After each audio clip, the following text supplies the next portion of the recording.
Hello, today I will show you a pretty well-made Kickstarter campaign for a video game called DownSouth. So it's a video game, as I said.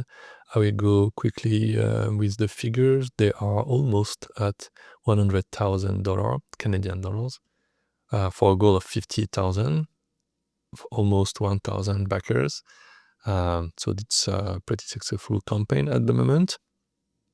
So they have a pretty nice trailer and we will see together the page. So at the moment, and we can see that they have a really good structure there, and they have used the titles, which is why you can see like all those elements there. So that's pretty good. They are beginning with the story, so it's pretty mandatory, I must say. But it's really important to be straightforward since the top of the campaign. So we have the logo and we have a little text just explaining what it is. So that's pretty good. Simple, just stay simple, people. And you have really at the top the free demo, which is good because it's a video game and you need to test it to know if you want to back and support the project. So that's really cool. It goes into their Steam account with the whatever they have set up. So that's pretty good. Mostly when projects are pretty far in the campaign. So they are at the 2/3 of the campaign in terms of time. So they added the stretch goals at the top of the page. That way people can see that there are more than just the goal, and they can have a bit more interest if they are kind of seduced with one of the stretch goals. They can it's an incentive for people to back. So it's pretty good to push the stretch goal up on the pages when you have reached your goal, your main goal, I mean. That's pretty good. Well, so there are some explanation, stretch goal, and they are listed really clearly what it does. So that's pretty good. Sometimes you need to explain a little bit more the stretch goal when they are a bit obscure or not well explained or well self-explanatory. I would say. So right now it's not really the case. It's really super simple to understand, and they have like a more if we get there. So that's always nice to have a little something if by any chance you get to the last stretch goal. It's always nice thing if you can to have to add a last stretch goal, like a bonus one or something. I don't know, which would help you because they will back more. Like by there will be more backups. So there is something here which, why not, but it's a little bit less important, but it's mostly like they are unveiling some bonuses through the campaign. So they are calling that the Henry Archibald. It's a bit like, you are kind of masking what it is, but people will have them, whatever, they are doing. So it's a bit strange to hide them, but it's, to get a little bit of hype.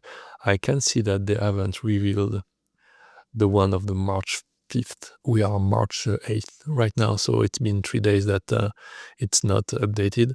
So it should be updated fairly soon. And, they have March 12 and March 19, I think, toward the end of the campaign. That's something, they have to do. They are a bit late with that. But, remember that you will have to spend a lot of time during the campaign to update the page. So sometimes you will forget stuff. So it's better to, make a list, for example, to not forget things. There is a little bit of description about the rewards, the overview. So here is now the game description. It was at the top before, I think, but they have they added the stretch goal and everything. So the overview was more toward the top. It's pretty straightforward. It's well explained what it is. When you see the trailer at the top, Plus when you are reading the overview and everything listed, it's pretty self-explanatory. It's well explained what it is, their intent. So that's really good.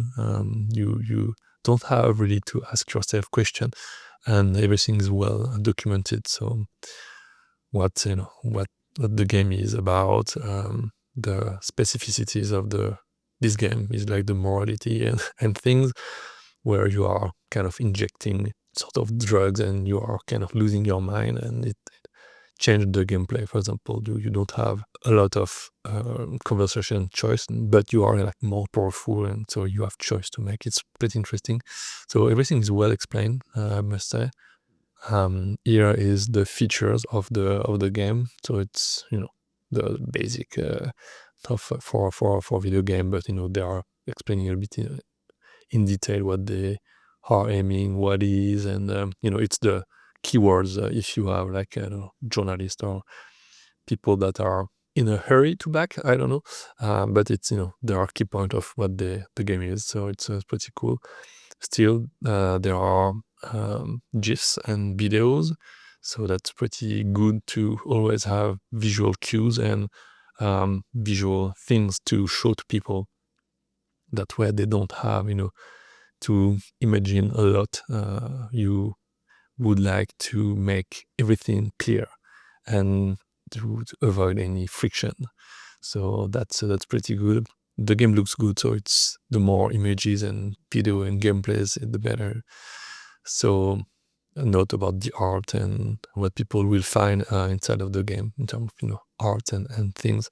And again, when it's good, it's like there are examples everywhere there. So it's really cool to always put images to explain and to show people. So that way it's there is not a lot of question. Questions are a stopper for a backer. You have to really trust kind of the process, and you have to be convinced by the page. So this page is really good because you don't have a lot of question. It's fairly well explained and well constructed. So it's why I'm making this video. So gameplay stuff, and now there are like the heroes or friends and foes. Super simple, but like there is like title with the name of the guy, a description, and there's a little gifs and something a bit funny, but showing like the characters and who they are. So that's pretty cool. Always like super graphical stuff. It's easy to to see and to understand. Like it's really cool.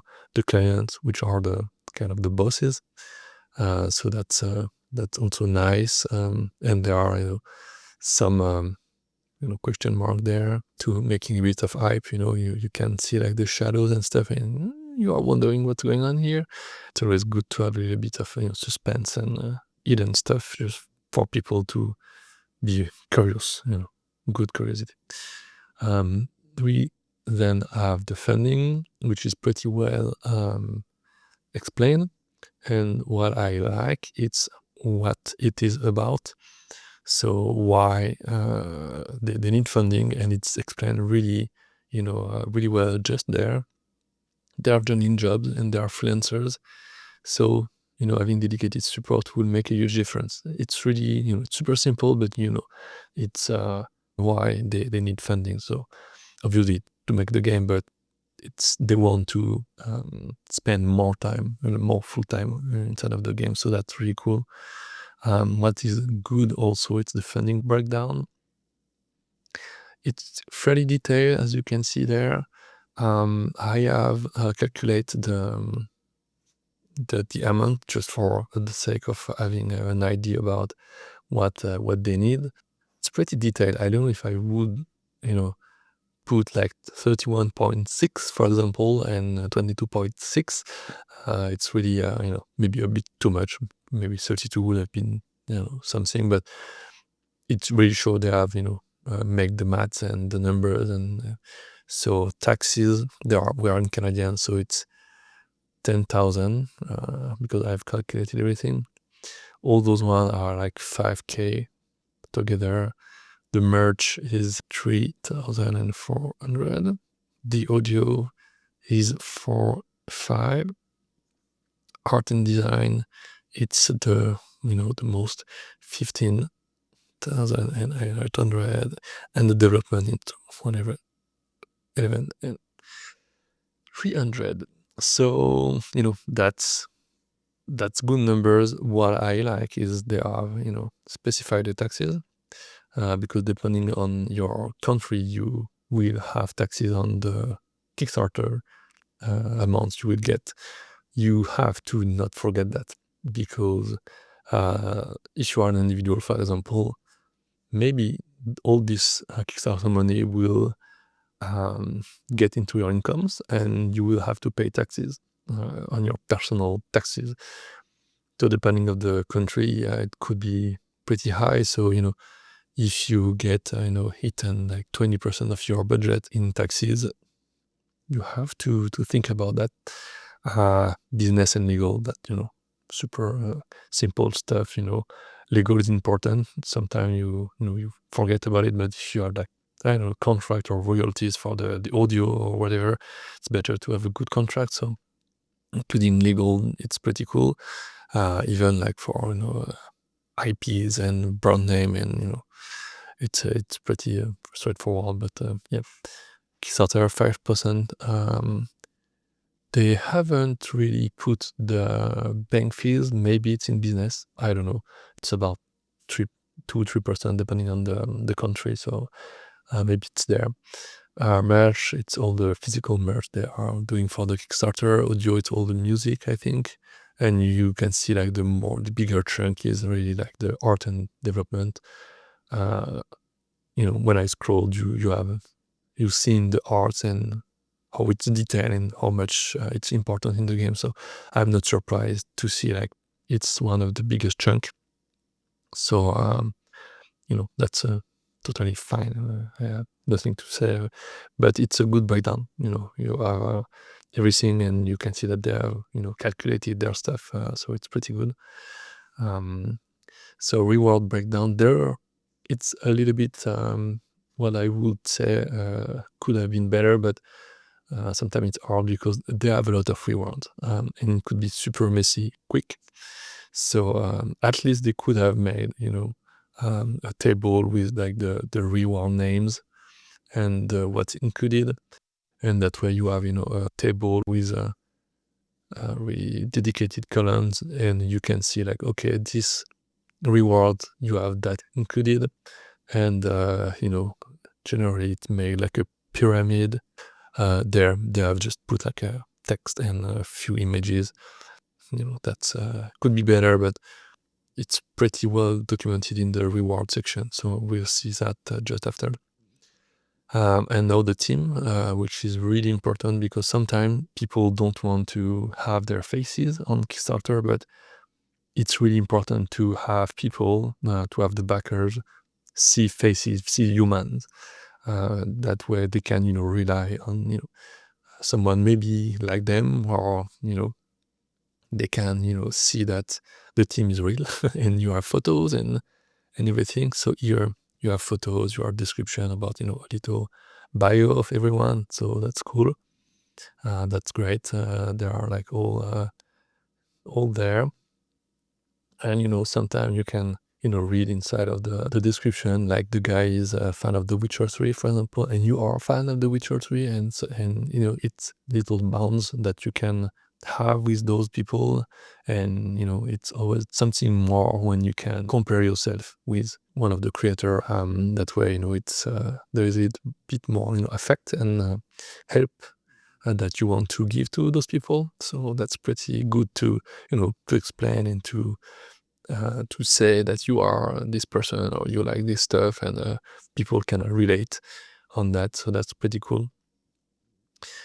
So if you have a team, even if you are alone, please just leave a little bio with your photo and to say, hey, hi, it's me, and whatever. It's really better than nothing, really. And finally, we have like the musical team. Like, I can't say really musical team because it's a group of different people but that's pretty cool because they have listed them, what they have done, and if they are more or less known. Maybe one of those artists, and you can want to support the game because there is one of your favorite artists, because this one, for example, or maybe they are famous, maybe they are not, but at least they are there, and it's really important to include everyone, especially when they have done a project. Something also interesting that sometimes people forget, it's to add something, to add your all your social media. That's important because if people haven't backed yet, they can check all your social medias and website, and they can see the work you have done. So it's always important to have them here somewhere in the page, but it's really important to have it. And for them, there are specific Discord servers, for example.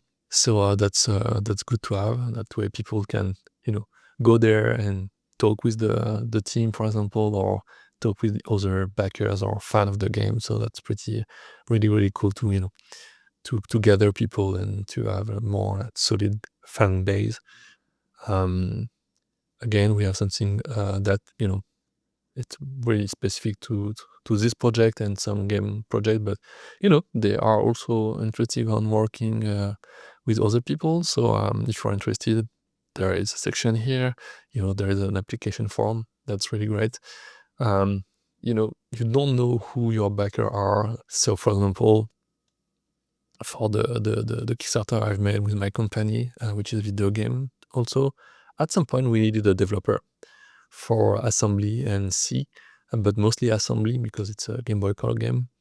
And we found it in our backers. It was like a super great developer and super used to do assembly, especially for Game Boy Color. So, it's always good to, if you need help, to ask your backers. And they are already interested in your game because they are backed, and it's a really good pool of potential profiles. So don't hesitate to do that. Press kit, pretty straightforward. There is a press kit, and usual risk and challenge that you have to put. And we have here what, and it's good to mention that it's just the tariffs. Things can change and it can evolve. So it's always good to remind people that there is some specificities on the international market and international scene. So it's good to put it. So now we can go to the rewards. So as you can see, there is a lot of rewards, maybe too much to me. They have made a choice to have several doublons because I think they have split the shipping stuff. So all the add-on on access are mostly physical stuff. So there are a lot of rewards. I can see that the early bird, for example, there is not a lot of sell, if I can say sales, for the early bird. You try to get your goal with the early bird. So it's not the case there because they have, they get $750 just for the early bird over 50,000 goal. So it's kind of nothing. So that's a bit strange. So yep, I would have tried to push the early bird like more intensely. I don't know if it was limited in time, like 24 hours, for example. It's why the backer was like pretty low, the number, or if it was limited in number. Was it 50? I don't know, because there are also some limited rewards here, like 50 and 25.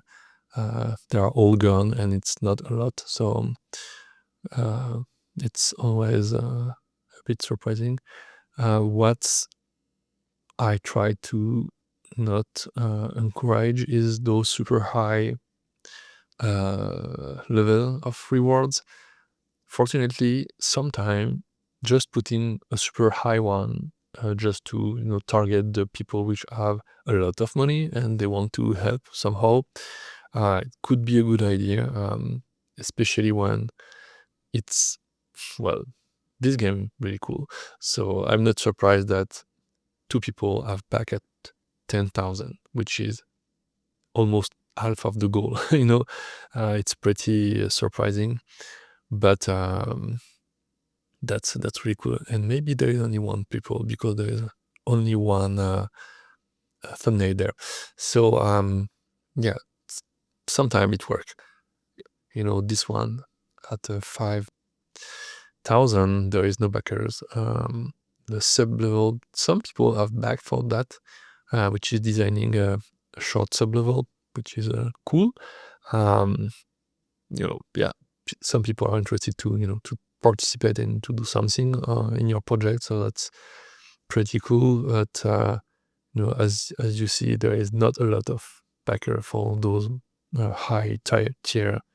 So the streetwear, nobody backed that. It's like everything inside, so it's not really a good value. 700, nobody on the sticker tagger.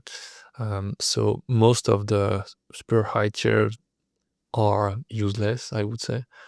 And it's also tier that could be a bit, how say that, make noise, because there are like a lot of rewards there. So you can arrive in the reward and be like, what I have to back, and just to click on each, read the description, and run into all the reward to know.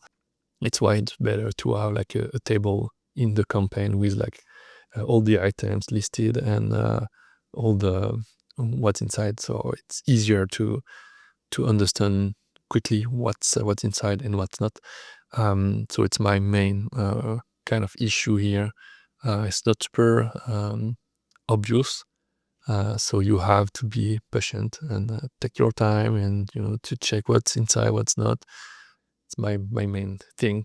And to remember, those higher level, most of the time you don't sell a lot of them. So in their case, well, they have made a pretty good amount of money with them, but most of half of them are just 20% back. So it's highly debatable. We can go on the updates just to have a look quickly what's good and what's not. So yep, they have made a lot of updates, which is good because the campaign is not finished, and I will always encourage you to make updates about everything. Here, first update, 63% funded. That's really cool. And every time, like, so it was like the day after, the February 19, new video and new reward unlocked. So, well, stuff for backers. Oh no, I am in a private tab, so I've backed the project, but and the percentage funded in 3 days and so on. So that's pretty cool, and we can see that there are like ABC News interview. They should put that inside of the campaign directly at the very top, or kind of at the top, because it's important to show people that there are like media outlets that are interested about your successful project, and it's it's vouching for you. So that's really cool if you can put that inside of the campaign itself.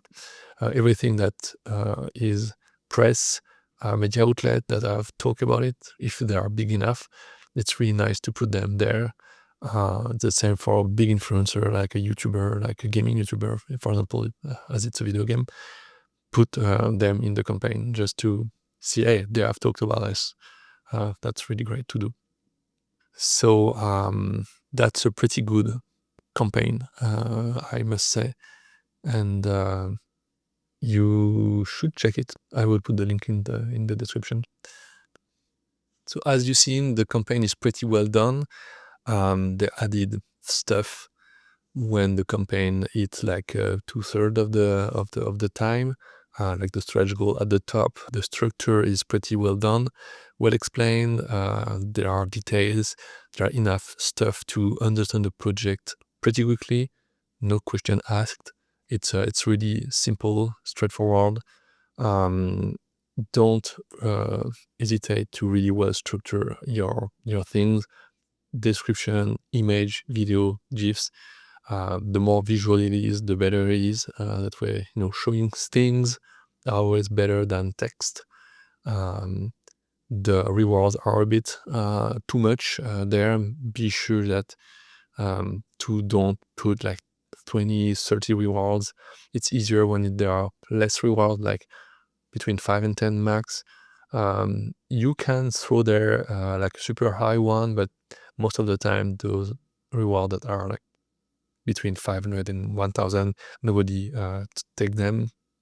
The more niche your project is, the less you have the chance to have someone back for those super high rewards. As we have seen, they have put the team, the photos, which is good because you have to have human faces on your campaign to have people, see that it's not AI. There are like all the social media stuff. There are the game demo. So there is everything to convince people that it's a good idea to back. The pricing is fairly good, and I will probably make just a roundup video at the end of this campaign. So if you like the video, please subscribe and put a like, leave a comment if you have question. And I have other videos about video game campaigns, pre-launch page. So if you're interested, have a look, and we will see you next time.